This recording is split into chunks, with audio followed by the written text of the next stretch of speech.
Hello, everyone. Welcome back to a very special episode of the State of FEH Podcast. I'm DTM as always, and I have with me a very special guest and brand new to this podcast series. Why don't you introduce yourself, Satachi? Hey everyone, my name's Satachi.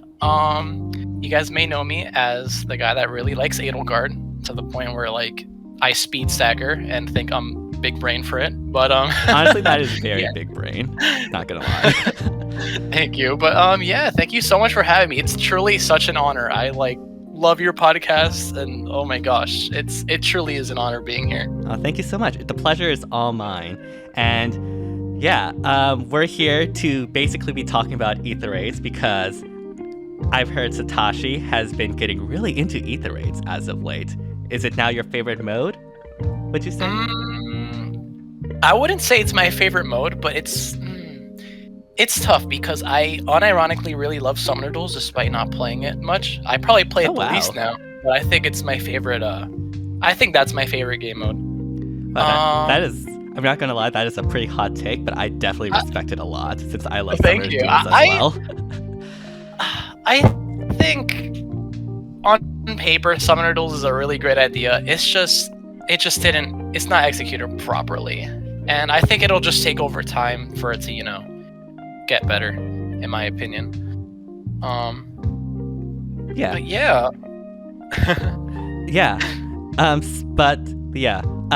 guess for those who don't know the context, I think a while back, was it around a month ago or so?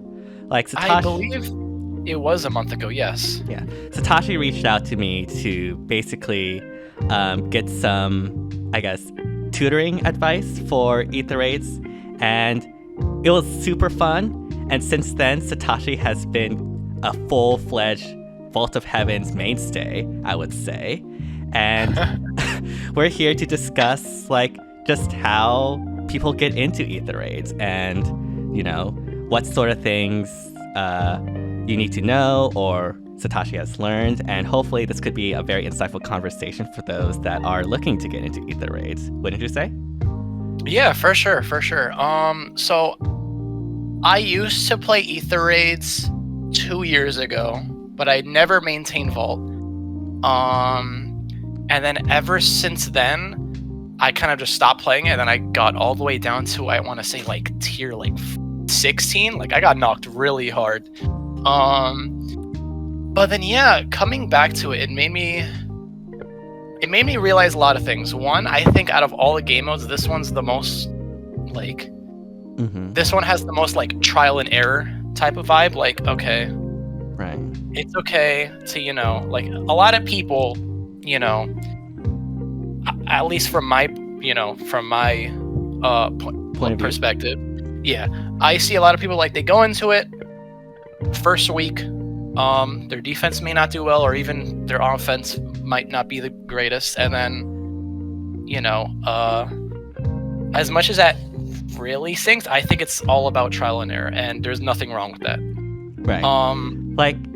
Obviously, it feels really bad to lose, right, in Aether raids, but I guess what you're saying is that's part of the learning process. You learn from those failures, I guess in real life as well, and that just makes you become a better player. And it's not the end of the world if you just lose on your first try. I mean, we do. Yeah, for sure. And there are escape ladders, and not everyone will immediately get it at the beginning, but if you keep at it and you keep learning, you'll eventually be able to reach the heavens, I guess, literally. Yeah, for sure. It's been 2 years. I've been playing Aether raids for okay, I said I started 2 years ago, but I think collectively I've played for a year and a half ish. And I only stayed in Vault of Heaven for the first time a month ago when you helped me. So it happens, and it's honestly all right. Yeah. Everyone will get there eventually. Most people fall off then stay, and that's 100% okay, Right. So before I guess you reached out to me, what was your experience in Aether raids and what I guess motivated motivated you to want to get better at Aether raids? For me, okay, so first off, my experience as a whole, I kind of did stop when I think Catria balls first became a thing, and then I was like, wow, I really just don't have an answer for this. Right. And how do I explain this?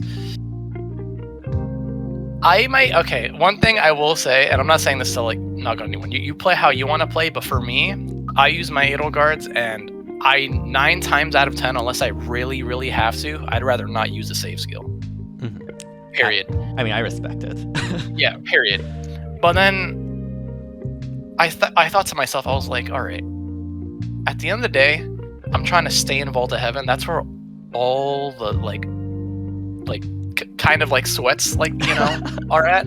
So I'm like, I can't really, if I really think about it, it's like, I can't really expect to do well, or at least in Vault of Heavens, without putting in actual okay, these things are meta for a reason. I should actually at least attempt to try to push for that, Right. I can't just, try no-braining it when everyone else is putting in their brain and just, giving it their all. That's just not fair to them. If I expect myself to be like, oh yeah, I'm staying in Vault, and I just hit end turn or something, even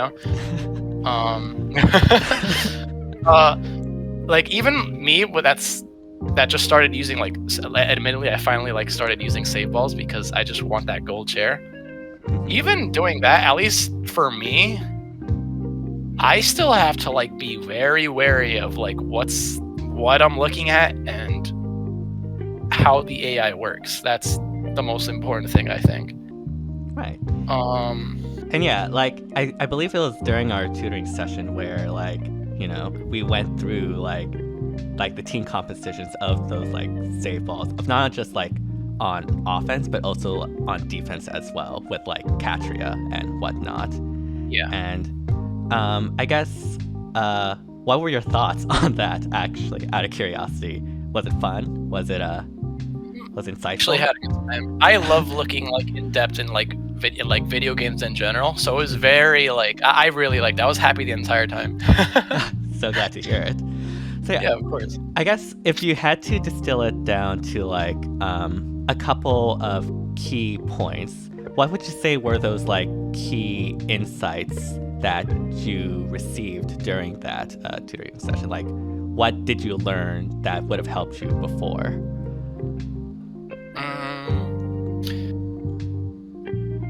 Two things. One, positioning is, I know probably everyone says this, but positioning is literally the key in this game. Especially for Aether raids. Positioning in every little thing you do. I've lost AR matches just by breaking a structure when I wasn't supposed to, when I thought it was okay. Things like that are very crucial and important. And then on top of that, it's okay, let's say if you do beat you're able to beat the enemy defense. Well, did you position yourself correctly? Because you have X amount of turns left, can you get the pots now? Things like that you always have to watch out for. Another key thing that I do remember you telling me that I wish I knew, look at your own defense replays and see what the person rating you is doing, and try to understand why they're doing that. That was probably, I think, one of the best advices you gave me, because I'm wow, low key the answers could not all of it, but most of the answers could be right there, and I can just learn through my replays. Yeah, and then that's also how you also figure out the weak points in your defense too, and do whatever you can to make it better, which I thought was very helpful. Yeah, one of the things that I've constantly heard is that one of the best ways to get better at Aether raids without practicing or doing matches and whatnot is actually watching other people play or what other people do. And yeah, that, I guess that rings true in this case as well, through the replays and stuff.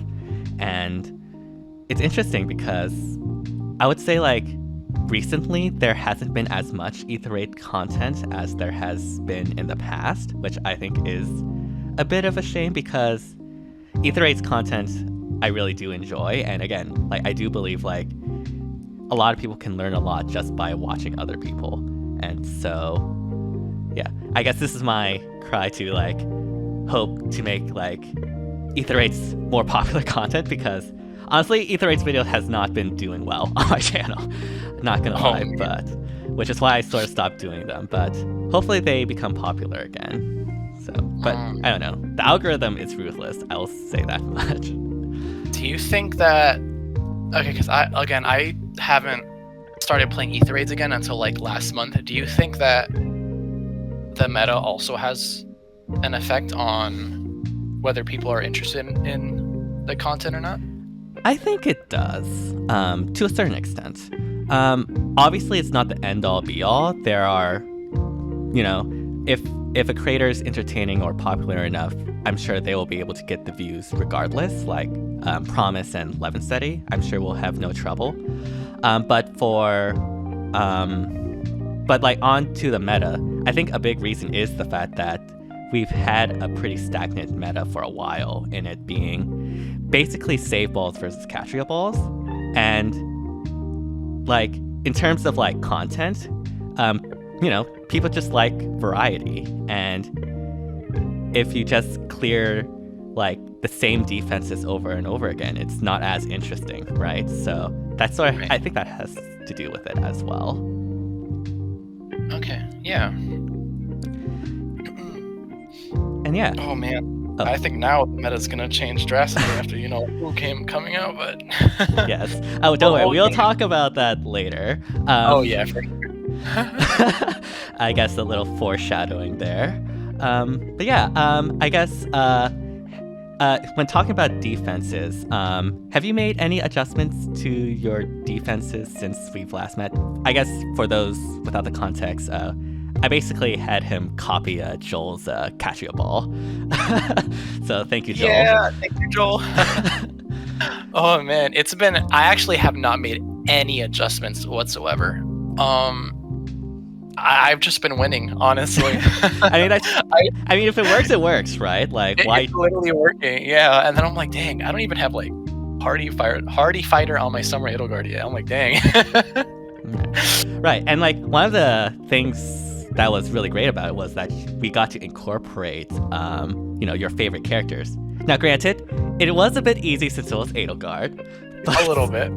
But you also don't forget, you also made my Chaos team, which also, actually, I think that Chaos Week we had this month, or like in November, I think I won every single month, like every single match, which I thought was crazy. Oh, really?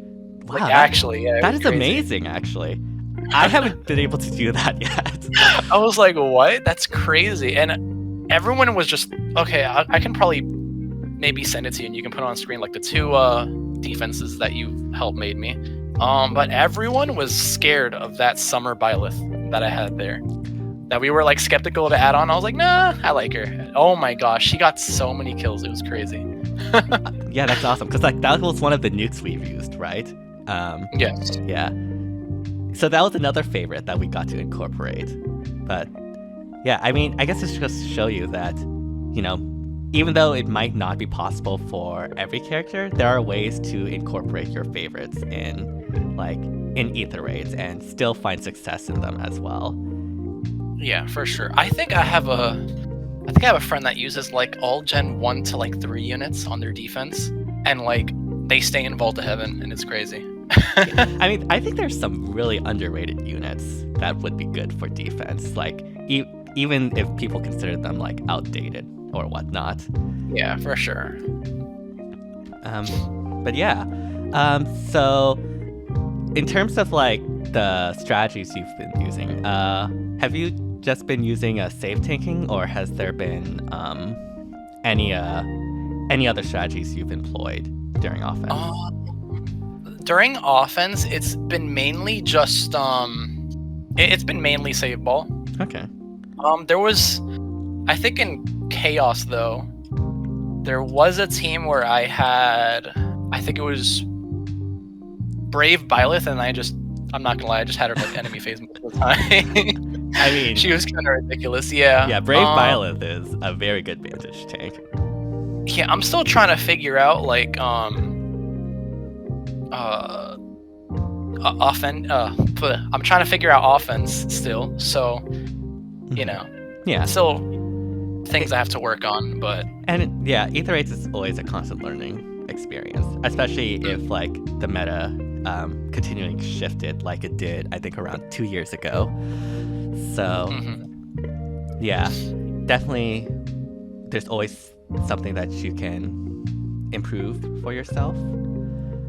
yeah, for sure. I really want to start using Gale Force teams. Oh, you inspired me. Yeah, I mean the Edelgards are perfect for Gale Force, right? Like 3 actions potentially. Oh my gosh, yeah. I literally, actually, the recent banner, I literally just got a Soul Troop so I can give it to my Legendary Edelgard because I want to go crazy in offense. I just want to use my Summer and my Legendary and just have them go crazy. It's gonna be great.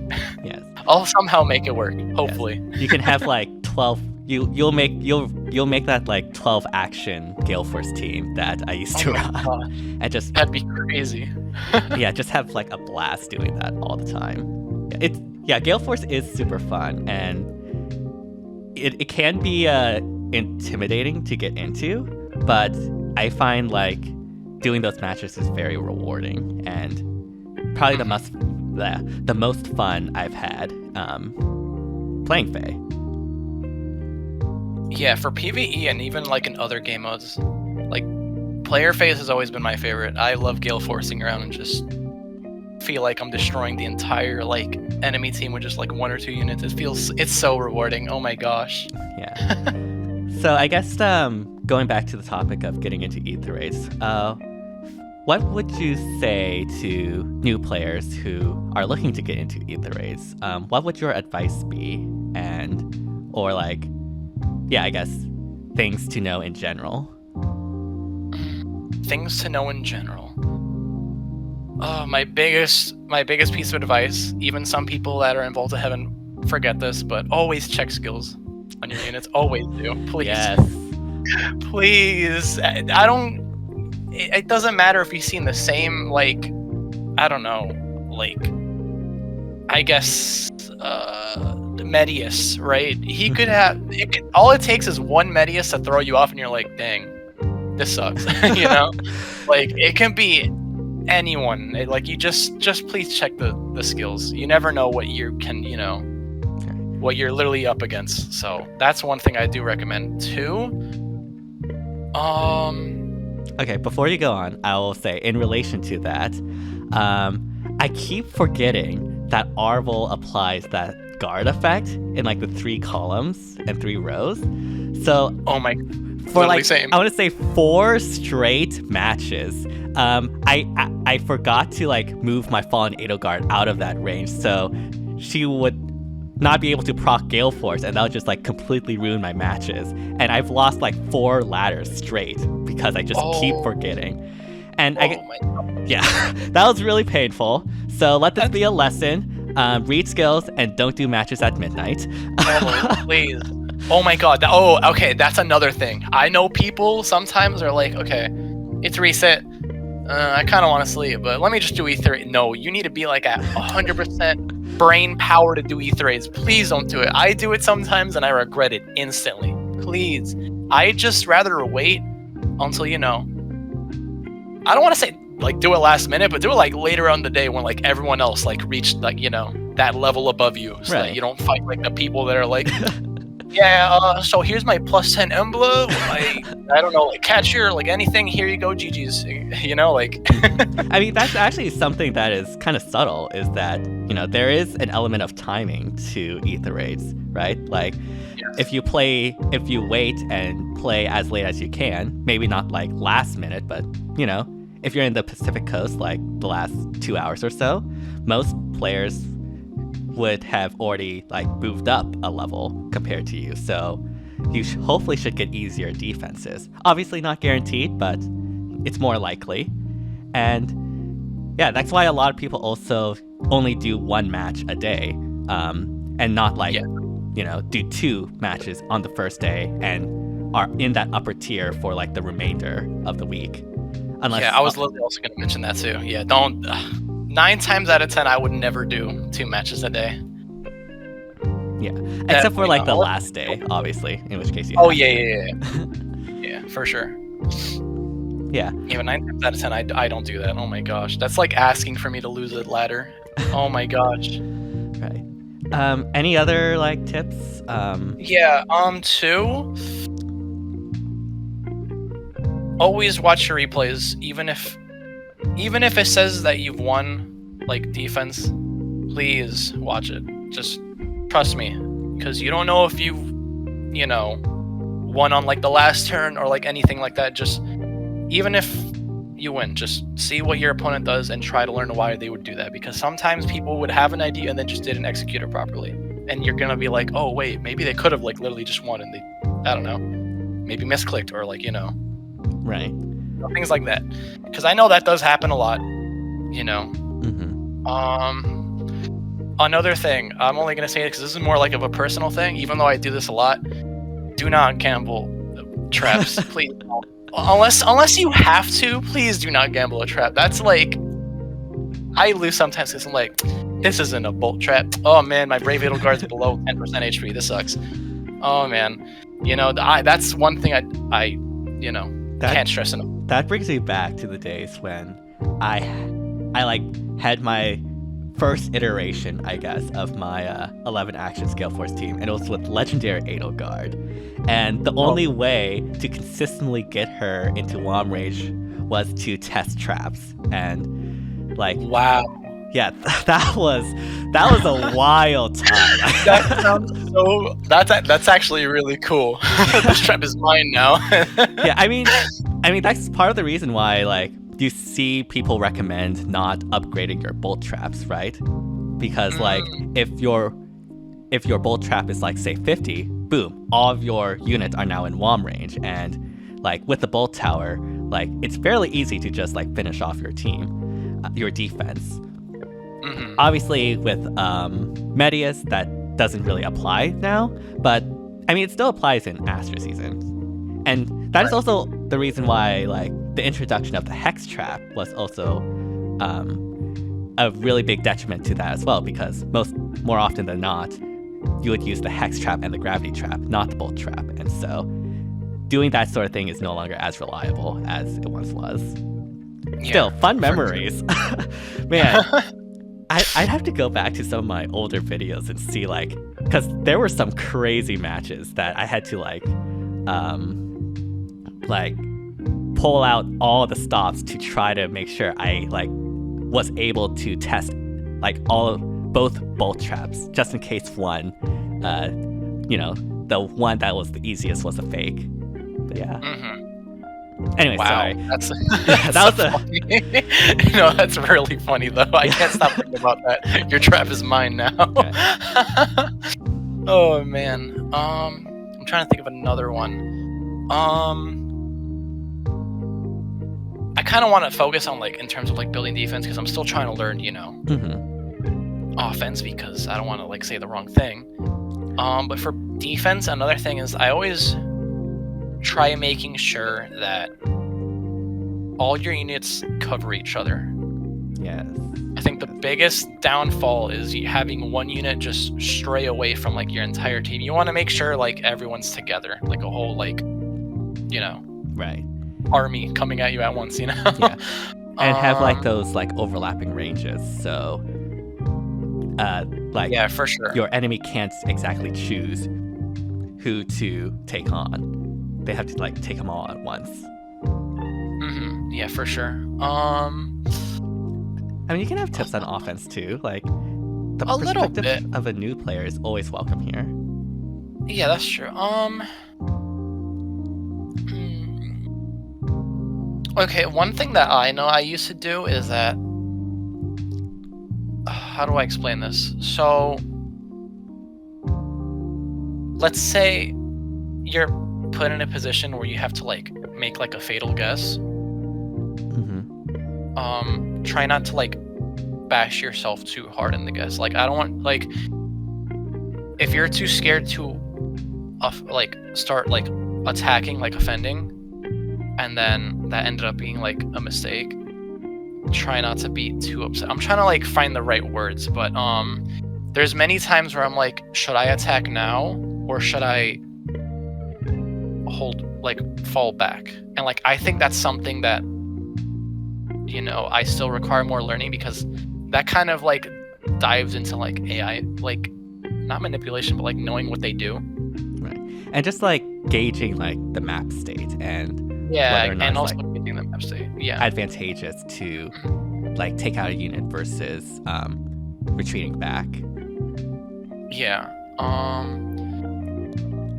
Another thing. Oh, okay. So one thing that helped me out in terms of my offense was focus on how to get the pots first before you figure out how to wipe out the team. That's what always helped me out first.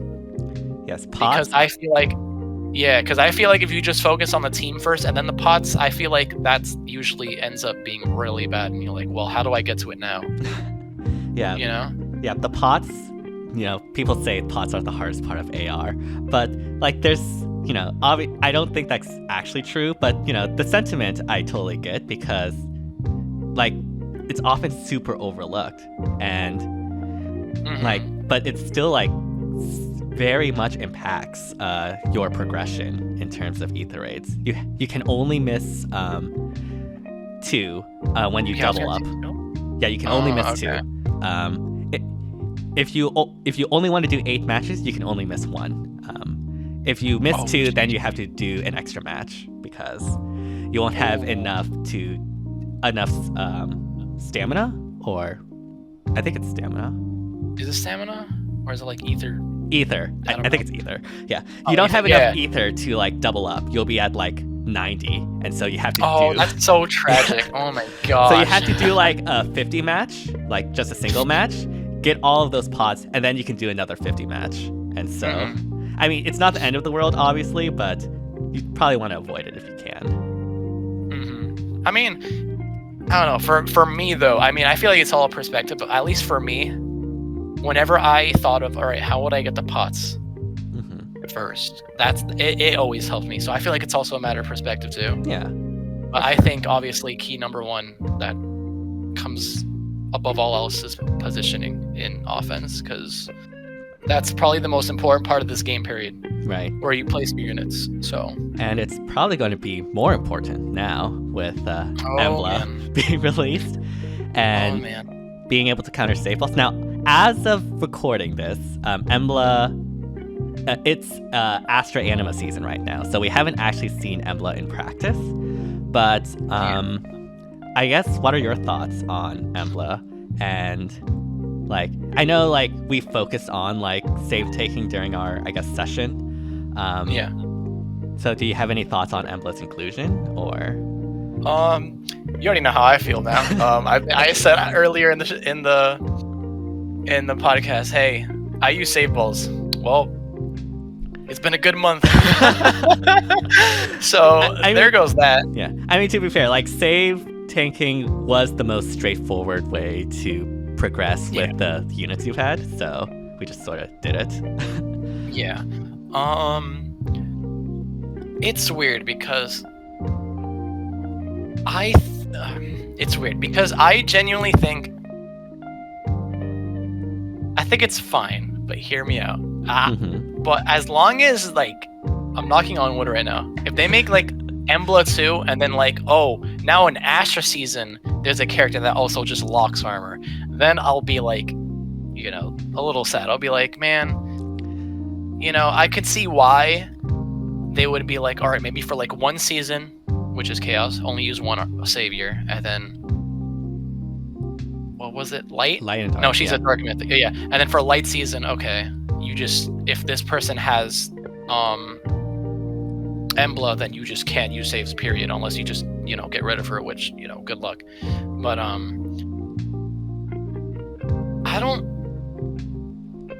want to say I don't think it'll have an immediate effect. I don't think. But once the results actually like show, I feel like that'll actually determine of like Emblem's rerun, like how many people like summon for her, and then her being everywhere in Light and Dark season. Yeah, that's how I see it. yeah, obviously, like, it's hard to tell how prevalent she will initially be. I believe the next upcoming Light and Dark is her bonus season, so I guess we'll have to wait and see how many people actually incorporate her. Yeah. But if she ever makes it on, like, say, an HR banner, I do expect her to become a lot more prevalent, the same way that Saros was, I believe, for sure. years ago. Yeah, for sure. Yeah. But yeah, I guess that just means that I have to teach you how to do player phase strats now. Well, I'm so excited. I love player phase. Oh, man. Yeah. Is there any particular player phase strats you love especially? Like, I guess my guess would be like Gale Force, right? Just because of Gale Edelgard. Force easily. Gale Force is amazing. What are your thoughts about, like, you know, getting into Gale Force? And because a lot of people would say that Gale Force is very intimidating to get into. Do you think that is true? Or a little bit, I won't lie, especially considering the units I personally want to Gale Force with. It's going to be, right, you know, double Edelgards, you know?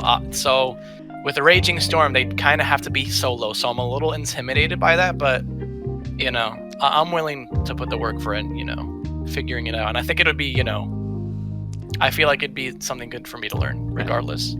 I mean, and that'll also tie into positioning, which I also want to get better at, because I don't think anyone is, like, perfect at, you know, people make mistakes, but I want to be as good as I can with it. Exactly. So, and I feel like if I were to use other units as, you know, Gale Force units, that, you know, I wouldn't get the same I guess knowledge as I would with Raging Storm, Gale Force, you know, like, oh, I have to be careful. When you say double Edelgard, do you mean like Summer Edelgard and Legendary Edelgard? Yeah, and Legendary. But obviously I know I'll only get the extra lift if it's, I think, fire season. Mm-hmm. So that's fine, but I also have a, you know, I also have a Fallen right? Edelgard. Yeah. So that's fine, but still, I have to be careful with Summer, though, which is still an issue. Yeah, I guess, like, what are the... how should I say this? What's the most tricky thing you think when doing Gale Force, or you imagine when doing Gale Force? Is it personally? I think it's initially like getting in. Like, I think the first, like, I think like initially like getting in there is the hardest part. So like personally, initiating, like, yes. Yeah. I feel like once I take out like one unit or something, then I'll be fine. But I don't know. It's always been like putting a hole in the defense. That's always been the hardest for me. Yeah. Which is why I never like continue to like try it for a while. Yeah, that makes a lot of sense, especially with like the Catria balls that we've had with those strong save armors. Oh yeah, for sure. Yeah, initiation I definitely consider to be like the most tricky part of like the strategy, because like that determines whether or not like you can punch through, you can follow up, you can like try to trap units, that sort of thing. And yeah, it's actually very intricate and can be very easy to mess up. I mean, I still mess up that to this very day, and yeah, it is very hard. Yeah, it's hard. It's scary. I can't even lie. It's so scary. Oh man. Yeah. Taking notes for my eventual Gale Force guide. Oh, and then you know what's like the worst feeling ever? When you're like, all right, I finally found a way in there, and then you initiate, you don't kill. Yeah, that's so the most sad thing ever. I get so sad. I'm like, all right, GG's, I'm surrendering.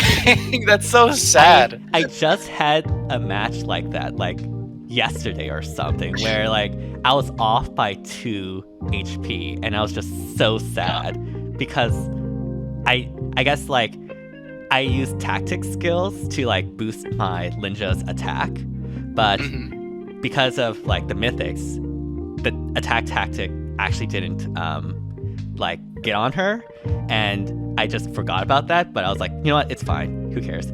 And then that one time it actually mattered, and I was like so sad.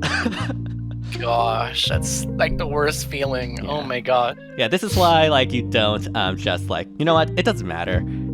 it's not optimal. Who cares? We could just breeze through it. No, it can matter. And yeah, for sure.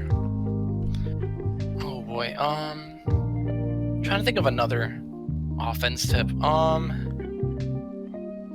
I don't really have much anything else to say. I'm still relatively new to it, so I don't want to say something that I mean, it's just like when you got into Aether raids, I guess positioning, what you learned about positioning was super helpful for you.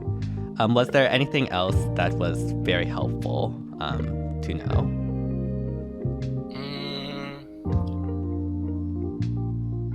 Anything else? Understanding who's the threat on the enemy team and who's not, if that makes sense. That makes sense. Yeah, and I know it sounds generic, but hear me out. So the one thing you don't want to do is, I guess okay, I'm trying to word this correctly. Let me literally just pull up a map or something, and then I'll be okay, I know what it means. Okay, so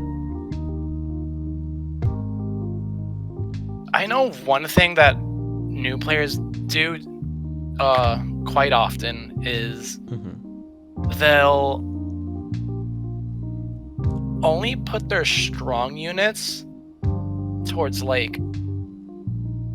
weakest units on the enemy team. And not kind of sometimes not realize wait, my other units could do this and do the same thing, and I'll be more rewarded because I'll have my stronger units at least be neutral with the stronger units, if that makes sense. I don't know, because because I actually got two of my friends into Aether raids after you helped me, and then I realized that they all did the same thing, where it's okay, I have a Brave Adel, Farseid Edelgard, right? Let me put her in front of a Python that doesn't even have Fire Sweet Bow, when they could really put their Brave Edelgard instead in front of a Ascended Heir or something, and then they'll get I don't know, they'll lose another unit, Right. So what you're saying is basically sort of similar to something you said earlier, but prioritize taking out the units that are very threatening, the highest threat units on the team. Yes. And another piece of advice I also do have: every character on your team, even if it's Milla and there's no more dancers on the enemy team, they have a purpose.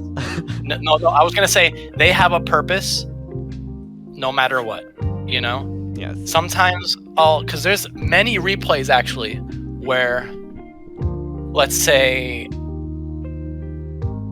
I'm trying to think.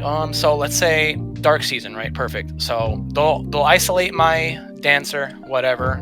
They ended up killing all my dancers, fine. And then they'll just leave their Milla all the way in the back, just chilling, not doing anything. There's so many times where I'm you could actually use that Milla for something.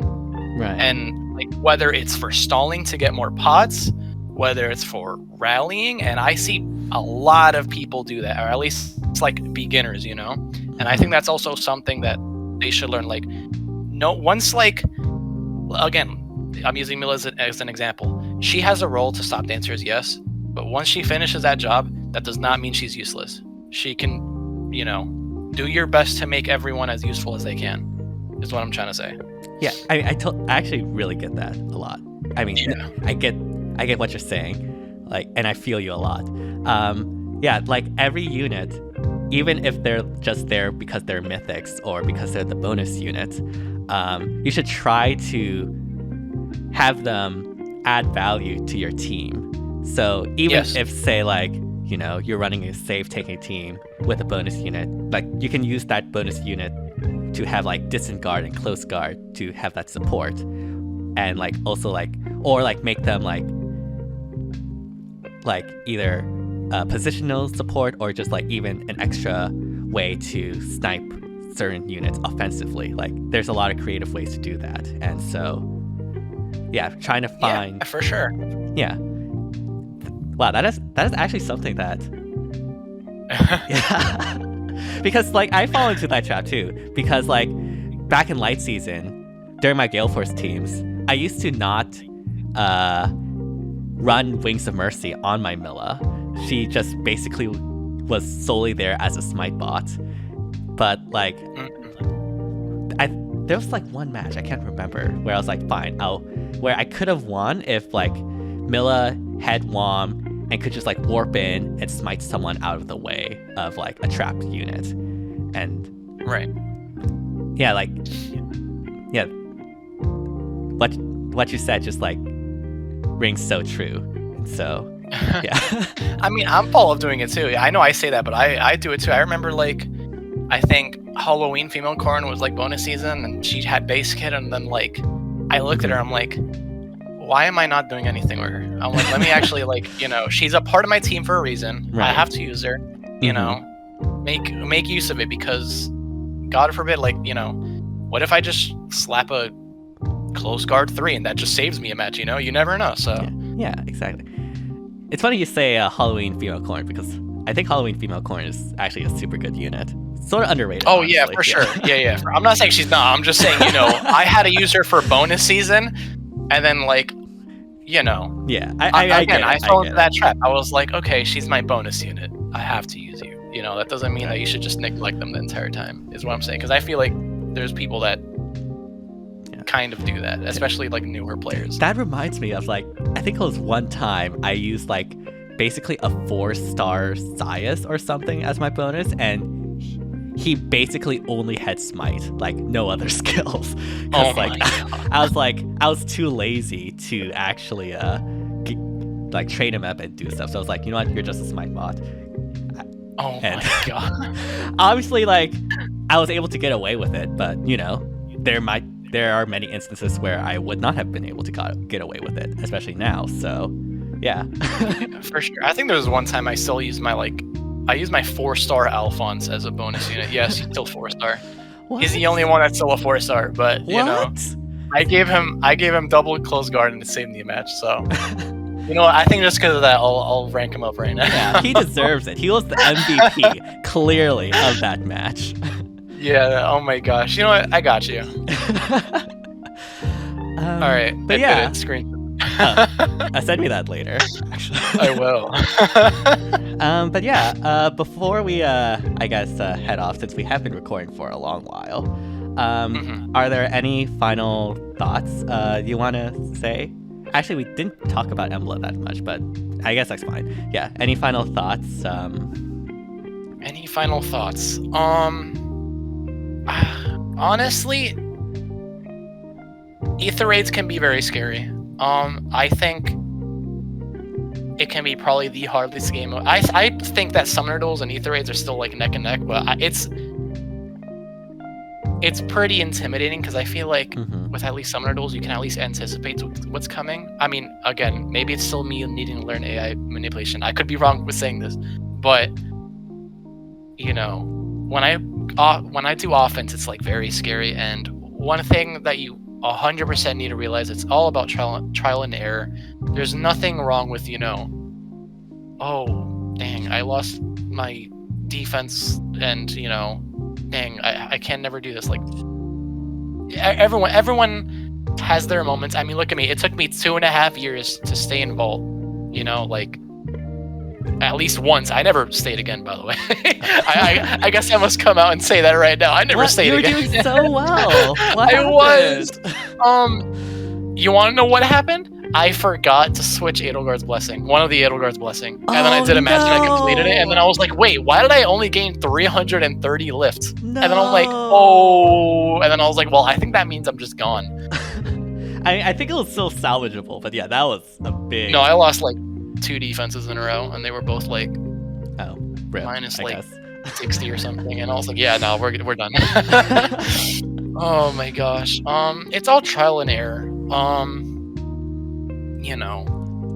Also recognize, well, first thing for me, at least, I was like, why do I play Aether raids? I wanted a gold chair. That's all I wanted. All I freaking wanted. Just once.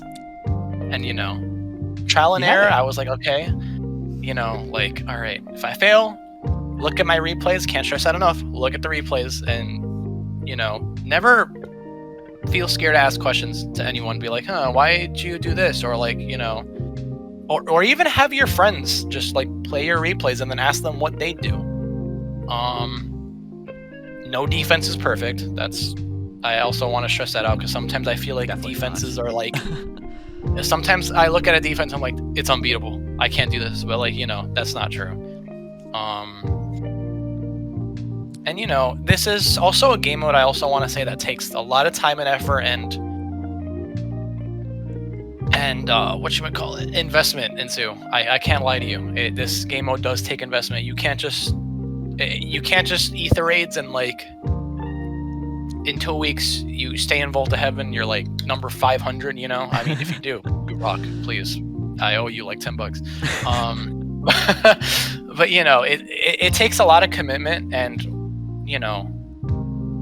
a lot of investment. So if you're ready for that, I think this game mode's really fun. I think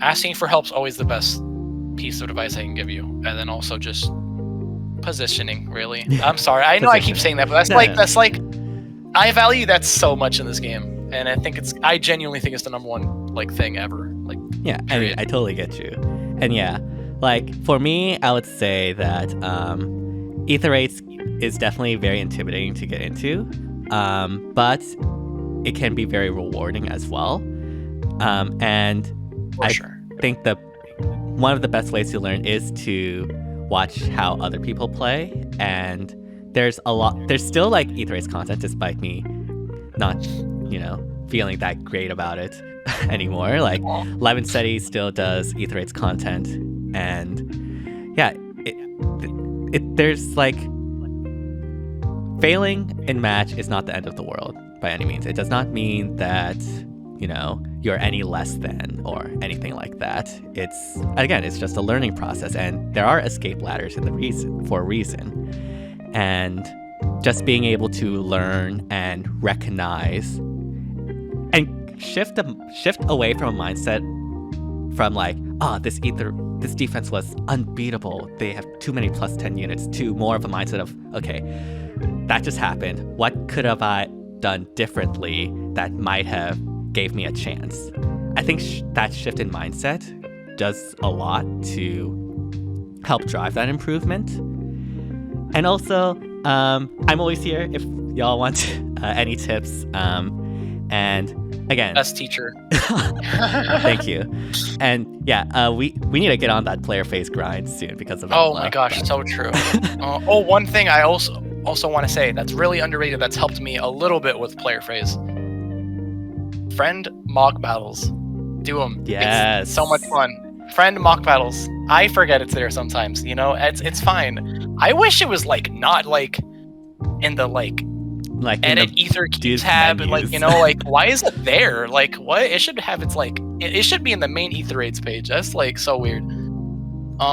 Yeah, just do friend mock battles and then just try learning why they have that defense. You can also like just replay it like again and again until you win, until maybe you can figure right, figure something out as you replay. And also, like, if you have a defense, like, show it to your friends and see if they can beat it too. Mm-hmm. Like, and maybe they will have some insights on like what are the weaknesses of that as well. Yeah, for sure. And then remember, always play to have fun. Because I rage quitted in Aether Raids. I'm not gonna lie to you. And yeah, because I know Aether Raids can be very frustrating, but at the end of the day, make sure you also play it for fun, because it's a fun game mode. It is. Yeah. Like I have fun. Like I know like Aether Raids definitely gets like a rag on like Reddit or whatnot, but I do genuinely find it very fun and definitely very and consistently rewarding. And so yeah, hopefully all of this like at least somewhat helps you to want to get into it and helps you get into Aether Raids. And yeah, if there are any questions about that, I might do like more detail. I'm sure there's like a bunch of getting started in Aether8's guides out there. But I'm always here. Satachi's always here. And there's plenty of other content creators as well, like Promise, Levinsetti, Joel, Oblivion. Just to name a few. I can't name them all on the top of my head, so sorry if I left you out of that list. Yeah, no, they're all great. Yeah.